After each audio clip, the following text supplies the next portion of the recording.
Ayan,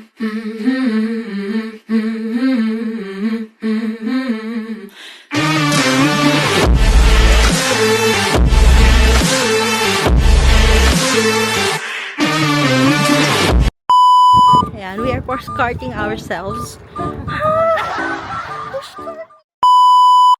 Hello mga Mima! Samahan niyo kami ngayon na pumunta sa City of Love and Gastronomy at experience ang mga iba't ibang activities at pagkain na tiyak hindi kami magsisisi kasi alam namin sobrang sarap ito. So right now, nakapasok na kami ng hindi na security check. Ano daw? Nasa security check. That's good. Medyo kabado ba ako doon? So, we decided na pumunta muna dito sa Coffee Bean and Tea Leaf kasi hindi pa kami nagbe-breakfast and Subway for our meal. So, ordinary sandwich lang yung in-order ko dyan. And while waiting sa aming boarding gate na mag-open, ayan, tamang chikahan. So, it's not my first time going in Iloilo. It's actually my second time. And excited ako na ipa-experience sa ating mga Mimasor kung ano yung mga food dito. So guys, andito na kami sa Iloilo. Hello mga Masors! So walking distance lang itong duwi sa aming hotel. And we decided na maglakad na lang kahit medyo mainit. Disclaimer guys, mainit dito sa Iloilo. So prepare yourself sa lakaran and all. So sobrang sarap ng seafood nila dito. We ordered this talaba. So ano lasa? Nagat.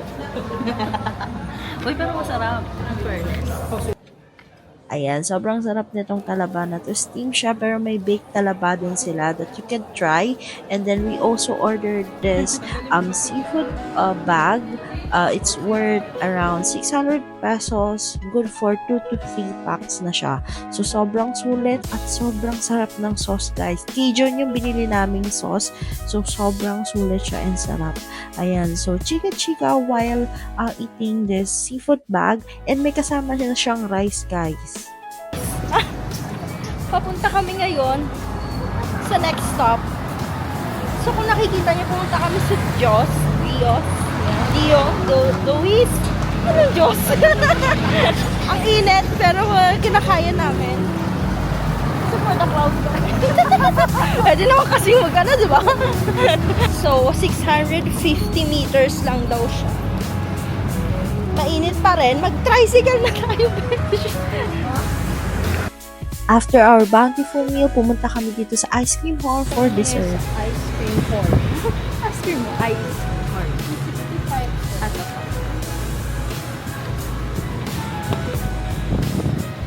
Kagardos ang babae.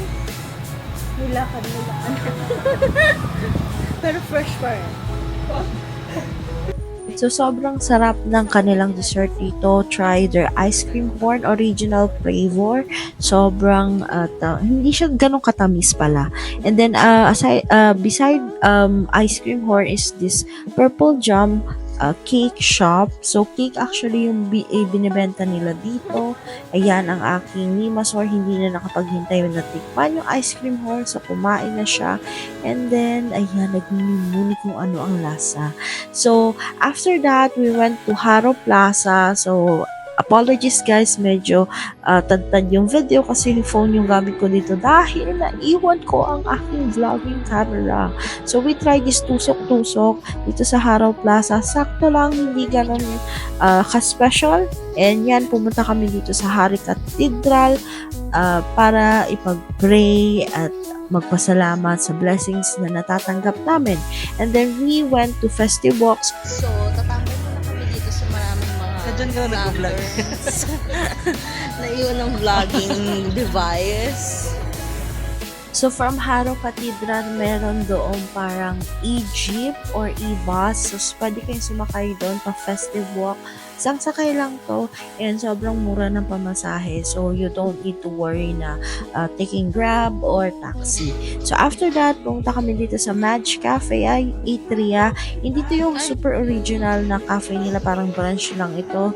Yung original branch nila is sa La Paz. And nag-try kami dito ng kanilang pancit molo. Medyo iba lang yung pancit molo nila compared sa ibang mga pancit molo na na-try ko.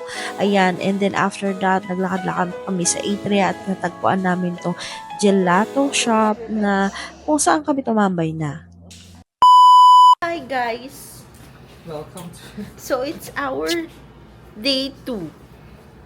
Hi! Come on, TikTok influencer. So yan, follow nyo siya sa TikTok, Boss View. Nagmumukbang siya doon. Ayan, ang ganda ng araw. It's a beautiful day today to conquer Iloilo. Come on! Famanas! Everybody, let's go!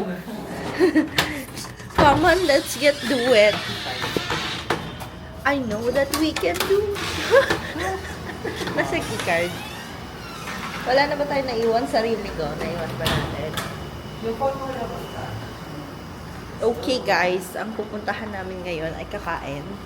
Pupunta kami ngayon sa Alicia's Batchoy.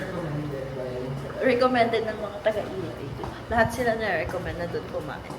So, hayaan niyo ako mag-vlog. Huh? So, we will start our day with a bountiful breakfast kasi marami tayong pupuntahan ngayong araw. Maraming museum ang kailangan nating puntahan. So, ayan, pumunta kami dito sa Alicia's Batchoy at dito kami nag-breakfast. So, ayan, comparing sa Batchoy sa La Paz, ito ay medyo maraming sahog ng chicharon and hindi siya yung ordinary Batchoy. It's a 7/10 for me kasi mas preferred ko pa rin yung netongs, but this is also good. So, anong masasabi niyo rating the Batchoy? 9 out of 10. 9 out of 10. With the puto na ba yun? Yes. Okay. Ikaw? Ako sa Batchoy, nung wala pang siligator. Mamay sila ng 10. 10 over 10. So, try nyo guys tong 10. Ito yung sili kasi nila guys. Masarap talaga siya. Sa Batchoy. Ito talaga na yan. Sige na mag-usap lang. We are behind the scenes. So, after our bountiful meal, we decided na pumunta dito sa museum at dito na mag-i-start ang aming adventure. Nag-grab lang kami dito and inuna namin tong Museo Iloilo. Alam ko, 50? 100? Alam ko free. Hindi ko sure. Isa lang yung wala. So yun, 50 pesos talaga ang entrance fee dito and you will see a lot of different artworks and how the Iloilo started their history. So ang dami-dami ditong matututunan. And then aside from that, we also went here sa Western Visayas. Katabi lang to ng Museo Iloilo and wala itong entrance fee. Ito medyo modernized na museum na siya and you will see different things like in science, in technology, and even in arts. So, ang daming pwedeng tignan dito. Aside from that, meron din sila mga board. Pahipahinga habang naglalaro at kinakalaban ng West Philippines. Okay lang yan sa akin.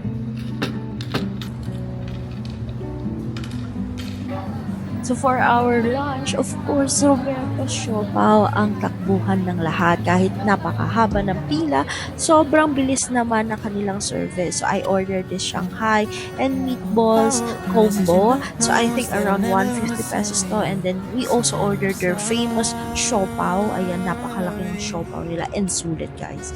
And then we decided to go to the Baybay area kung saan kami magko-coffee. So we discovered this Cafe Gloria and sobrang sarap ng kanilang caramel macchiato, guys. Highly recommended. I think it's around 130 yung kanilang coffee. Wala ka mic? Meron yan. Malakas yun. Hi guys. So right now, we are in the part of the northern south. Anong ginagawa mo? Wala lang na. Punta kami sa shore. Shore! Shore! Nang 2:00 ng hapon. Tatawid na tayo kasi sadly, hindi kami nakapagtagal doon sa area na yun kasi yung shore nila is medyo high tide, so hindi kami makapunta. So, we just decided to go here sa Molo. So, it's a few kilometers away from Baybay. You can just take jeep. Meron doon nakalagay na Pamolo. Ayan, so dito bumili na kami ng mga pasalubong and all dito sa Molo Mansion, and then meron din sila dito mga food na pwede kayo mag-enjoy while listening to their music. Ayan, after that we went to Molo Plaza, going to the Molo Church.